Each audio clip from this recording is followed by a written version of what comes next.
पहली बात तो ये है कि मेरी वीडियो क्वालिटी को देख के मेरे कंटेंट को जज मत करना। दूसरी बात ये है कि कभी ना कभी तेरे मन में भी ये सवाल आता होगा कि जो मोबाइल में रैम और स्टोरेज दोनों दी हुई होती है, इन दोनों में के बीच में क्या डिफरेंस है, रैम क्या होती है, इसके यूज़ क्या है, क्यों दी हुई होती है, इसका पर्पज़ क्या है, स्टोरेज क्या है, इसके यूज़ क्या है, इसके क्या पर्पज़ है, क्यों दी हुई होती है और इन दोनों के बीच में क्या अंतर है। आज के वीडियो में तेरा इस कंफ्यूजन को क्लियर करने वाला हूँ, तो बने रहना वीडियो को एंड तक। और अगर तू चैनल पे नया है तो चैनल को सब्सक्राइब कर देना, वीडियो पे नया है तो लाइक कर देना। वीडियो शुरू करने के बाद बार बार मैं इस चीज़ को नहीं बोलूँगा। चलिए वीडियो को शुरू करता हूँ। देखिए, रैम का फुल फॉर्म होता है रैंडम एक्सेस मेमोरी, और रोम जिसे स्टोरेज भी कहते हैं, इसका फुल फॉर्म होता है रीड ओनली मेमोरी। अब मैं तुझे किताबी ज्ञान नहीं देने वाला, सीधा पॉइंट पे आता हूँ।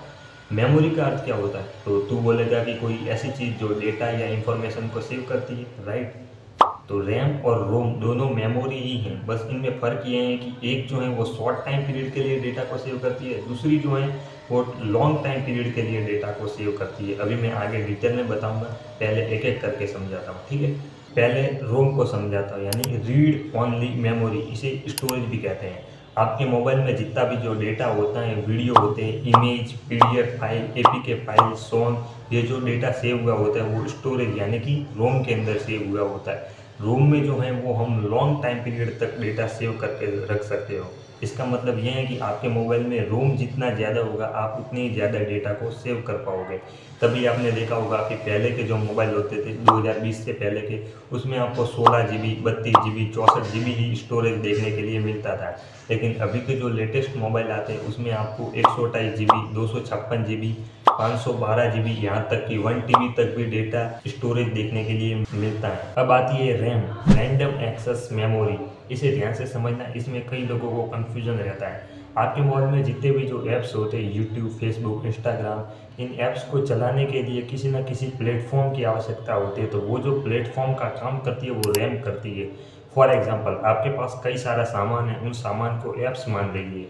उन सामान को रखने के लिए कोई ना कोई तो टेबल चाहिए होगी, तभी तो आप उस सामान को रख पाओगे। वैसे ही उन ऐप्स को चलाने के लिए, उन सॉफ्टवेयर को लोड करने के लिए कोई ना कोई प्लेटफॉर्म चाहिए।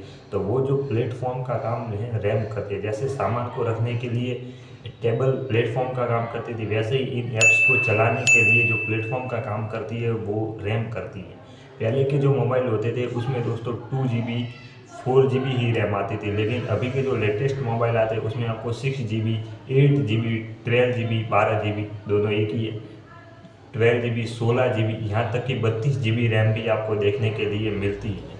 जो रैम होती है वो दोस्तों वॉलेटाइल नेचर की होती है। इसका मतलब ये है कि रैम में जो डेटा रखा होता है वो अस्थायी होता है। या तो आपका डिवाइस शट डाउन होता है तो वो डेटा ऑटोमेटिक साफ हो जाता है, या फिर आपकी रैम जब फुल भर जाती है तो आगे का जो डेटा है वो ऑटोमेटिक ही साफ होता रहता है। इसका मतलब ये है कि रैम में आप जो है वो शॉर्ट टाइम पीरियड के लिए ही डेटा को सेव कर सकते हैं।